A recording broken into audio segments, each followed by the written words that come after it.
Hello, Mick. Mick Clayton from GQA. Good to be talking to you again and to talk about getting people into the industry, really.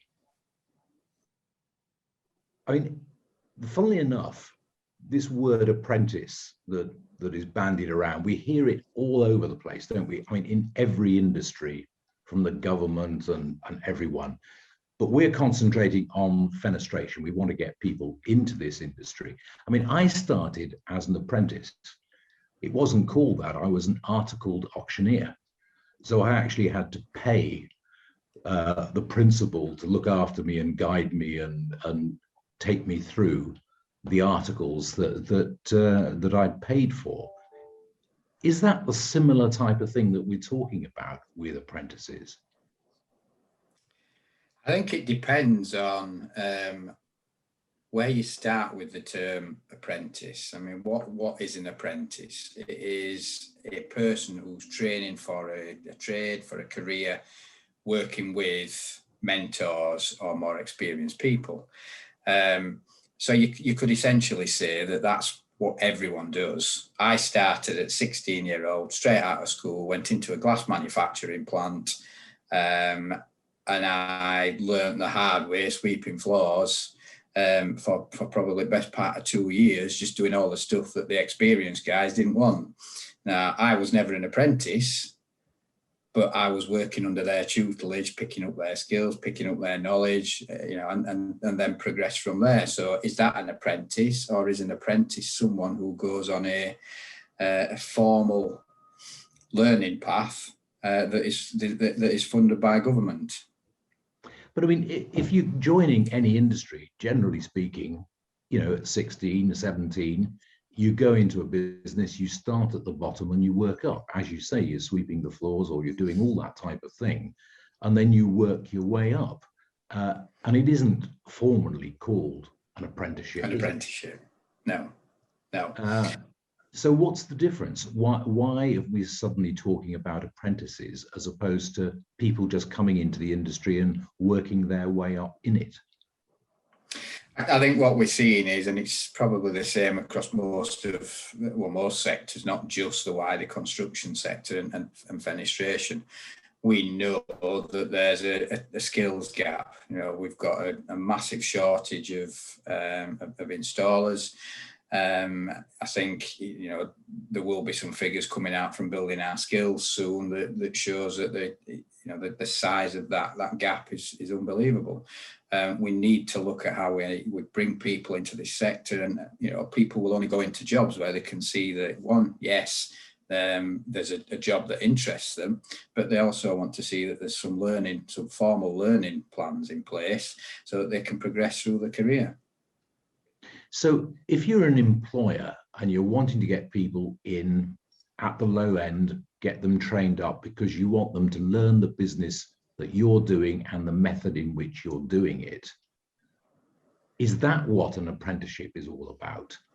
And are they funding it themselves, or are they getting help in funding? How does that work? Again, I think that depends on how they want to do it. If they want the government standard, obviously attracts funding from the SFA, then they would normally help them identify where the apprentices are. If you want something that's a little bit more bespoke, because there are, not every occupation is covered by the government standards. If you want something more bespoke to what you do, then you obviously talk to someone like Building Our Skills, someone like a local college training provider to actually build that, that program. But that will actually cost the employer rather than being eligible for government funding. But I mean, funnily enough, we're not really talking about, we're almost indicating that it's young people here, but it's also people, isn't it, who are wanting to maybe be older and move from one job to another. I was playing golf with a guy yesterday who works for printers, and he was telling me he'd been on the shop floor moving pallets around, getting 38 grand a year. He said it was good money. He said, but the safety in the place was horrendous. All the aisles were blocked with pallets and God knows what. And it got to the stage that he felt, I don't want to do this anymore. This is dangerous. Nobody listens. So he's just walked out of his job, and he said, I don't know what I'm going to do. And I said, you could go into fenestration. You could start fitting windows and things. And he said, yeah, that's an idea. I'd like to do something different. And he's a guy who's probably, what, 45, 46, something like that, just wanting to change from what he was doing. So how does he go about it? I think we'll see quite a lot of that. Yeah, I think we'll see quite a lot of that, particularly what's happened over the last 12, 16 months. So with the pandemic, you know, people are looking to change jobs or are being pushed down, looking for other jobs. I think that's inevitable. There will be a lot of people with transferable skills. And that's part of what we're trying to do with building our skills in terms of getting the fenestration sector out there, more visible as a good career choice to everyone, not just school leavers, college leavers, people leaving university, but people coming out of the military, and yeah, people just looking to change from one sector to another.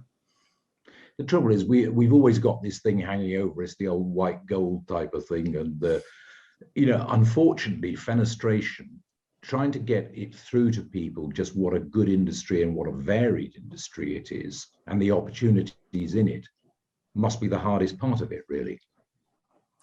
And I think, again, that's about the communication and talking about what fenestration is. It's not just windows and doors, is it? As you know, it's not just about putting a couple of windows and a door in a mid-terrace somewhere. It's actually getting over just how big this sector is, just how technologically advanced it is, and holding up buildings such as the Gherkin, Wembley, the Shard, just to show that these are the types of projects, the buildings that come out of this sector. So I was very impressed. I mean, a couple of years ago, I was with Cornwall Glass, and they were telling me how one of their guys goes into schools and talks to school leavers about fenestration, about the opportunities in there, the variants in there. And I was very impressed that they were doing that. And they do it as a matter of course. And maybe we need more of that type of thing going on. Yeah, again, I think there's pockets of that all over. And since, I mean, I've been with GQA over 15 years now, but I think the last 5 years or so, we are picking up stories of, exactly that. Places like Cornwall Glass, Howells down in the Midlands, they're actually doing some fantastic work in schools, going and talking about this sector. And I think it's, if we as a sector can join together and push that, get into schools, let people know, because there'll be no kids in schools who understand what fenestration is. They'll just see it as construction. I've got two kids, 13 and 11. If I talk to them about fenestration, they just look at me blankly and turn back to their Xboxes. I think that's just how it is these days. But I think if we can get people into schools and actually start, plant a seed, Mum, these kids might go home and say, Mum, did you know that fenestration is more than just windows and doors? Did you know that there's, 30, 50 different career opportunities in fenestration?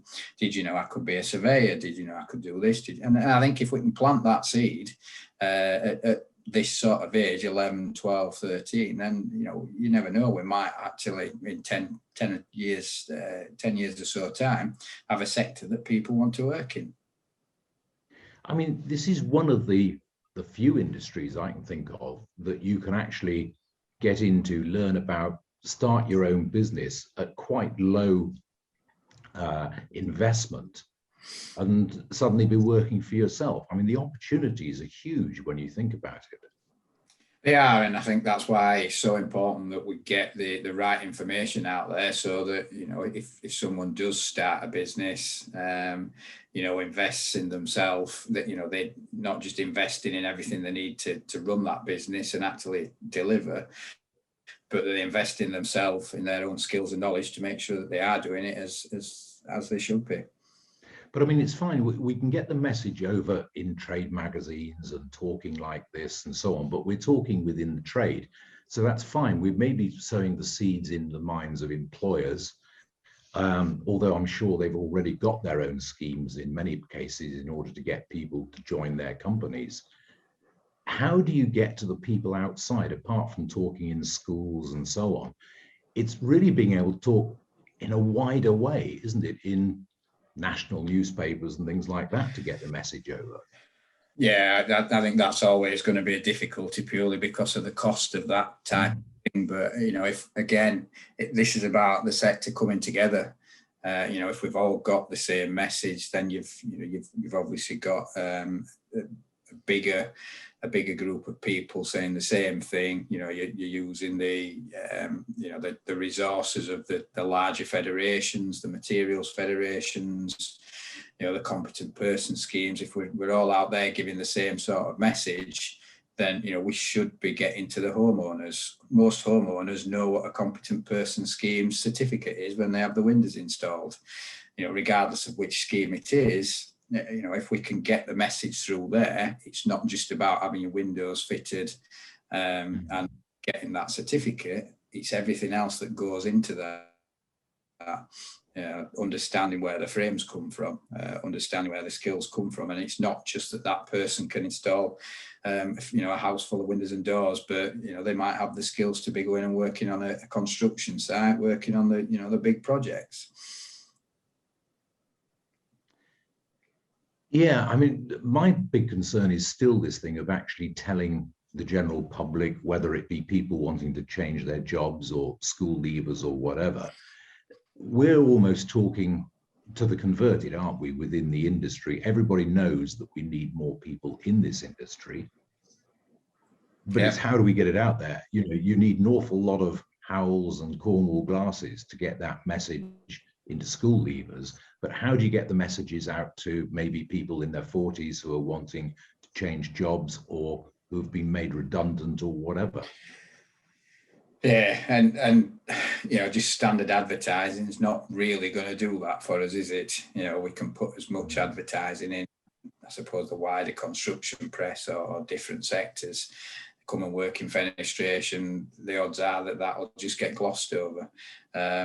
Building Our Skills are doing some great work at the minute, getting into different organisations outside the sector to actually tell them what the opportunities are in fenestration. One particular one being obviously their link up with Front Foot, who look at the military and actually looking for opportunities there. I mean, that's a fantastic link that Building Our Skills have with them, and hopefully that'll give us some another. It'll raise the profile of fenestration within that particular demographic. Yeah, I mean, that's obviously a good source, simply because you're talking about people who are disciplined, understand work, the kind of people that you'd want to get joining your organization, because they've already got the right sort of attitude, really, haven't they? A mindset, yeah. I mean, the discussions have been going on for quite some time now. We've had some stop-start, but it is. The prospectus is being put together, so we should start seeing people come through, leaving the military and coming through Building Our Skills and the practical training network, and employers buying into it. There is a pool of people there with transferable skills. If we can get them into the sector rather than just, you've already talked about speaking to the converted. I think what we end up doing within this sector is you're employing the same people. People are just moving from one employer to another, and it's not solving the wider skills crisis. I mean, how big is this skills gap? You mentioned it earlier about needing a lot of people. How many people are we needing then in order to fill this gap that is looming? I'm not sure what the figure at is, but and I'm not sure whether Building Our Skills would mind me saying this, but I think it's last week there were 1,100 adverts around looking for installers. Gosh. Okay. So I mean, it'll obviously, that's a short look at who's actually advertising for installers. I mean, we've been saying it for years, Chris. Everybody's talking at the shortage, but yeah, it's obviously significant, and it's only going to grow. It's an aging workforce. I mean, what happens when, I mean, if someone is looking for a job, presumably they go to, I don't know what they call it these days, but the government office for unemployment or whatever it is, do they point people towards fenestration as opportunities? I'm not sure. I mean, that's maybe something that Building Our Skills could comment on. But I'm not sure what they would do in terms of pointing people towards a new sector, because I don't think they've actually got a preference, if you like. They're just looking to get people into a job, aren't they? And I don't think they care what it is. I think that's up to us to raise perception and try and entice them in through other means rather than the job centres. But if there's an 1,100 people required, that's a lot of jobs. Surely, if you're going in there into a job centre and saying, "I'm out of work, I'm looking for a job," you'd kind of expect them to say, "Well, there's 1,100 jobs available in fenestration. Let me give you a few close to you that you can contact." I would hope, you would hope that a job centre, if there's local employers looking for installers and they're actually advertising, and the job centre will point them there.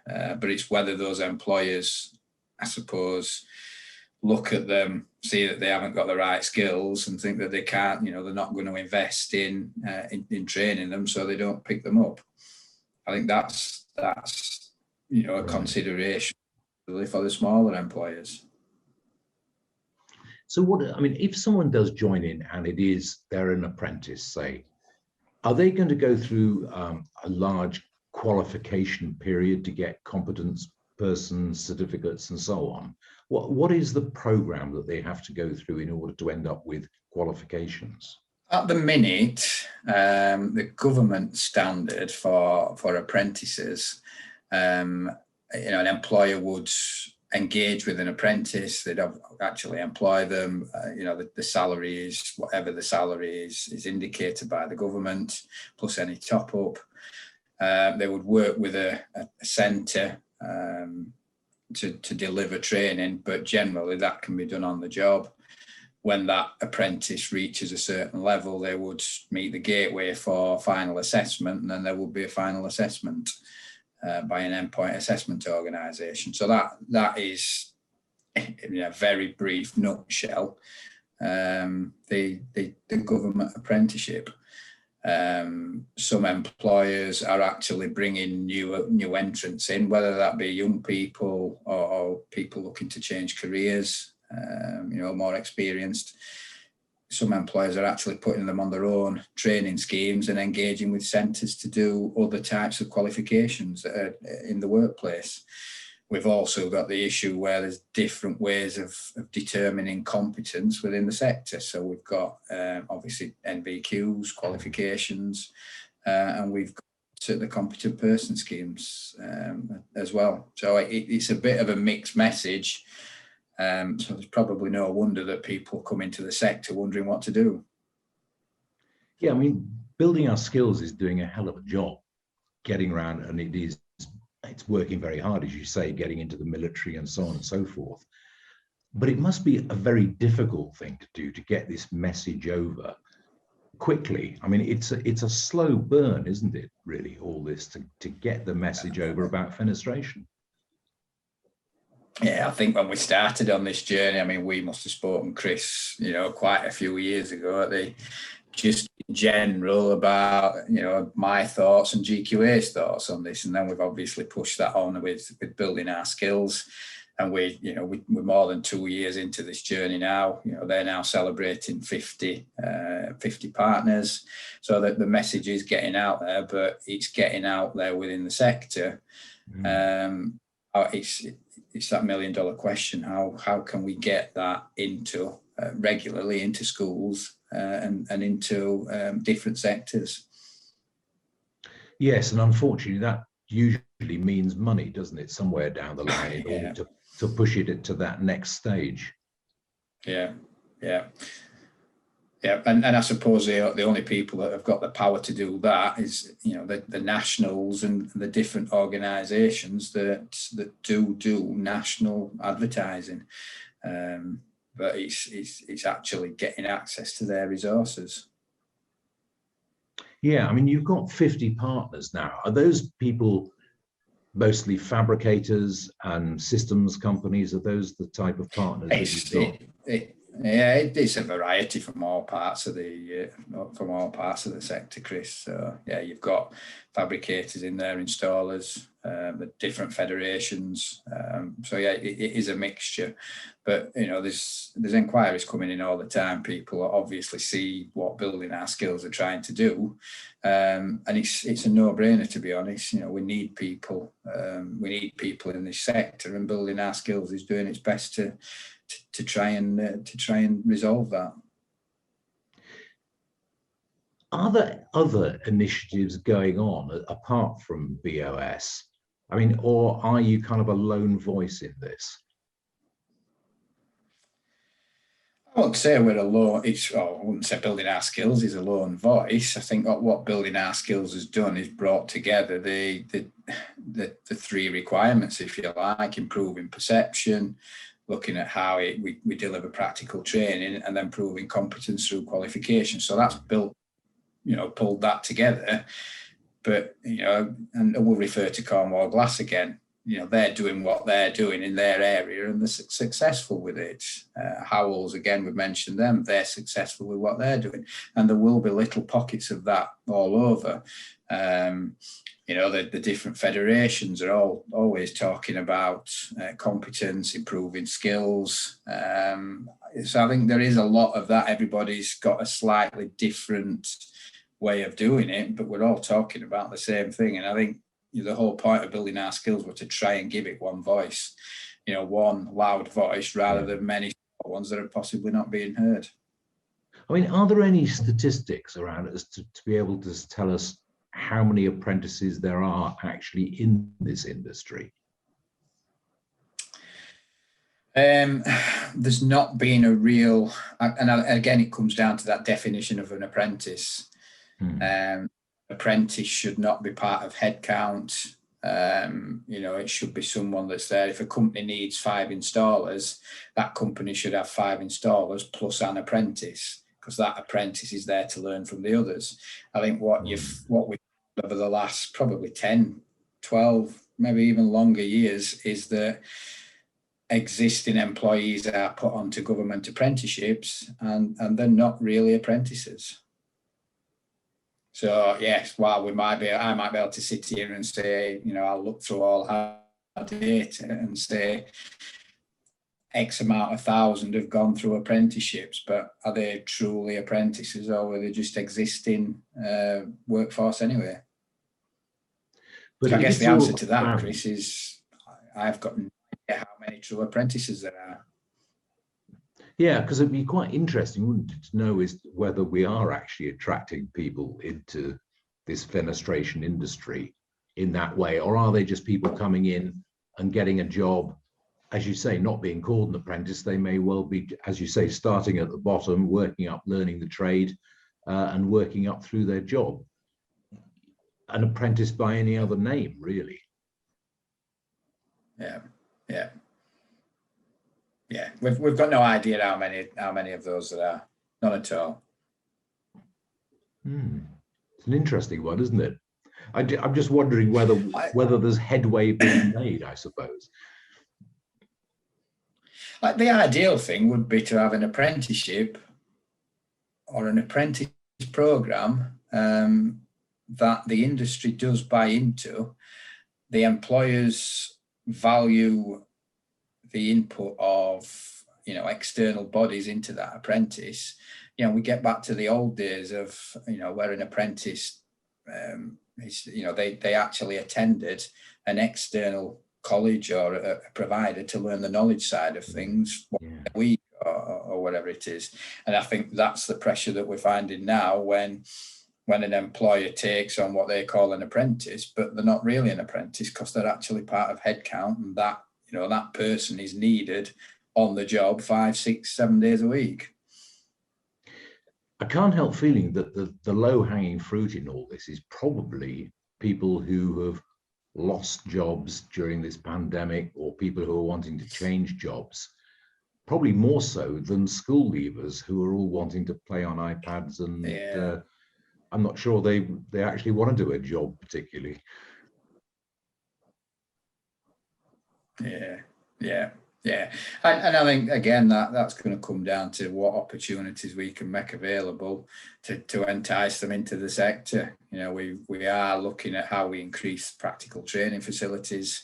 You know, building our skills has been really busy the last probably 3 months now, actually delivering practical training, obviously COVID compliant, in Sheffield.